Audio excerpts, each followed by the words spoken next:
I was taking a school exam when I suddenly got a severe stomachache. I could no longer concentrate on the exam questions, so I raised my hand and said, "Mr. Jones, I'm feeling sick. Can I go home?" Go home in the middle of an exam? Sure, but then you'll get an F and fail the class. Oh God, I didn't want to repeat the whole school year because of one bellyache, so I stayed in class. But what happened next was the most humiliating experience of my life because some kind of living creature crawled out of my body. Anyway, my name is Alexia, and this story starts when I was 8 years old, and my own dad kidnapped me from school so he could sell me for money. He called my mom and said, You can get your daughter back, but I want $20,000 in exchange. So sell your car and jewelry. You got 6 hours. My mom immediately came to pay the money and buy me back, but the damage was done. Being sold by my own dad was such a traumatic event that I developed permanent abandonment issues, and I always feared that my mom would have a change of heart and decide to sell me away too. I'd watched a lot of How to Catch a Predator episodes, so I knew there were evil men looking for girls like me. So to put my mom's love to the test, I'd do creepy things like catch stray cats and shave off their fur. My mom always got terribly upset about it. "Again? Why are you doing this? Are you a psycho or what?" Well, I wanted to behave as despicable as I could to see if she loved me even at my worst. Unfortunately, my mom was working 2 jobs and rarely had time to show me affection. That's why I constantly got in trouble, so she would spend more time yelling at me. To me, that was the ultimate proof that she cared about me. Like when I didn't come home until late at night. "Where have you been? It's 2 a.m. At a party." "A party? You were only 14. Yeah, it was weird. There were mostly college students drinking, smoking, and kissing. Actually, none of it was true. I hadn't been to any party. I was just hiding behind a bush in our backyard, so I could see if my mom would worry if I went missing. I said, "Oh, and I had my first kiss tonight at the party. The guy was already 19 and really drunk, smelling like vodka, but I loved having his tongue in my mouth. I should party more often." "You did what?" To punish me, my mom made me help her out at her job. She was working in a croissant factory and the croissants came out of the machine straight, so my mom had to bend them for 8 long hours, 6 days a week. It was the most boring and tiring thing I ever had to do. She said, "Do you think I like this job? Because I don't! I only do it so you can live in a safe neighborhood and go to a good school. I'm working this crap job to pay for your bills, so stop causing me so much trouble."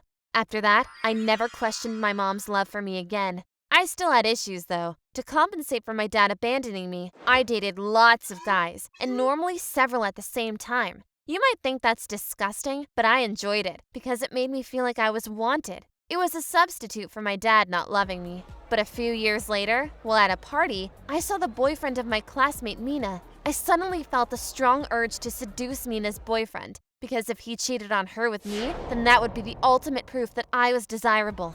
I approached him saying, "Hey, want to go in a room with me and lock the door?" Sorry, but you really aren't my type. You were a bit too overweight. He was pretty drunk, so it took some back and forth to convince him at least to make out with me. However, he did so in the middle of the room with everyone watching, which is why his girlfriend and my classmate Mina found out about it.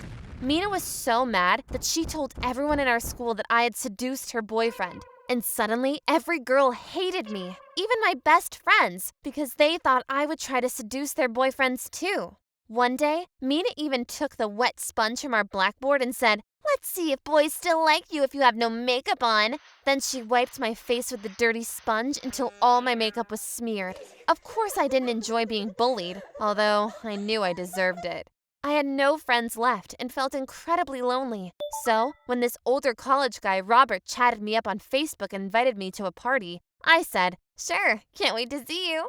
Robert was a bit of a jerk, though, and said, Oh God, you look thinner on your photos. Jesus Christ.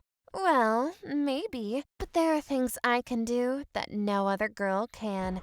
We both ended up wasted, and the next morning, I couldn't remember if we had slept with each other or not. So to be sure, I took a pregnancy test 1 week later. What I didn't know back then was that for the pregnancy test to work, I should have waited until my period was 1 week late. Meanwhile, I started taking birth control pills to reduce the risk of getting pregnant in the future. So when I stopped getting my period, I just thought it was because of the pills. The only pregnancy symptom I ever experienced was me gaining 50 pounds, although I thought I was just eating too much junk food. 9 months later, I was so fat that no guy was attracted to me anymore, not even the ugly ones. Then, while sitting in my math exam, I suddenly got a terrible stomachache. Mr. Jones, can I go home? I'm not feeling well. Mr. Jones had always hated me and replied, Go home in the middle of an exam? Sure, but then you will get an F and fail the class.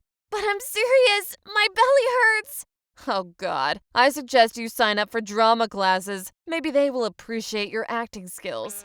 I didn't respond to his stupid remark and tried to finish the exam, but the pain became unbearable, and I started begging, Okay, please, someone call 911. Calling an ambulance isn't a joke. It's a serious offense. I hope you know that. I was in too much pain to argue with this moron, but luckily one of my classmates called 911 after I started moaning and screaming in pain. It was too late though. Something was coming out of me. I know how stupid this sounds, but I still didn't understand that I was giving birth. I mean, I never had any symptoms of being pregnant, not even a big belly. That's why I thought I had an alien growing inside of me that finally wanted to come out. I screamed, Pull it out! Pull it out! But my stupid teacher still thought I was acting. Well, until he saw the head of my baby come out. He finally realized that I was giving birth and began to help me. After 30 minutes of intense pain, she was out, and I was holding my beautiful baby daughter in my arms. I was brought to a hospital and immediately called my mom. I just gave birth! You have a granddaughter! Uh-huh, honey. I'm sure you did. Well, see you for dinner. I couldn't be mad that she didn't believe me. When I finally brought my baby home, she still said, You're taking this joke too far. Where did you get this newborn from?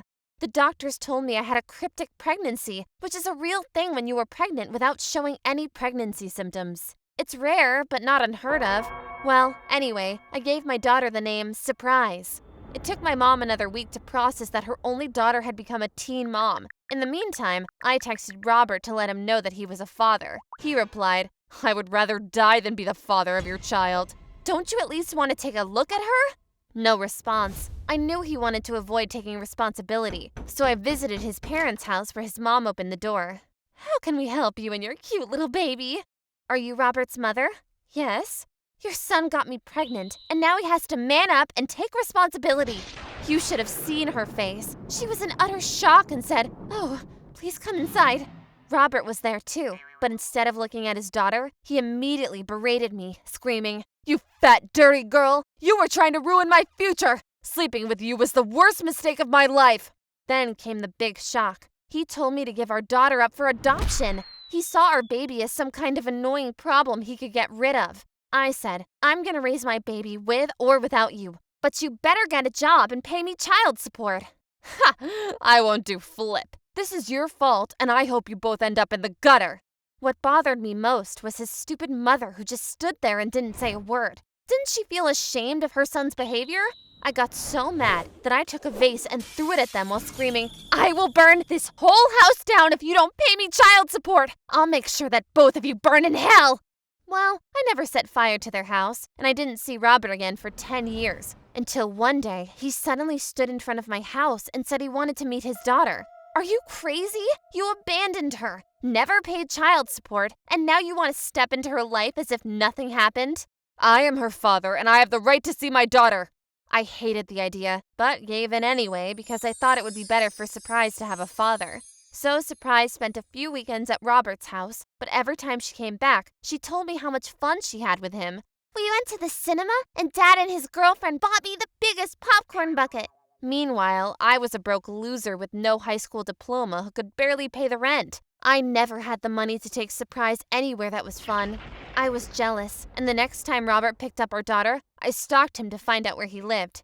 It turned out to be a gorgeous house, much bigger than anything I could ever afford, and that made me furious. After all, I had to drop out of high school to raise my daughter, while Robert could graduate college, find a well-paying job, and build a career. It wasn't fair! So out of jealousy, I forbade Surprise to see her dad anymore.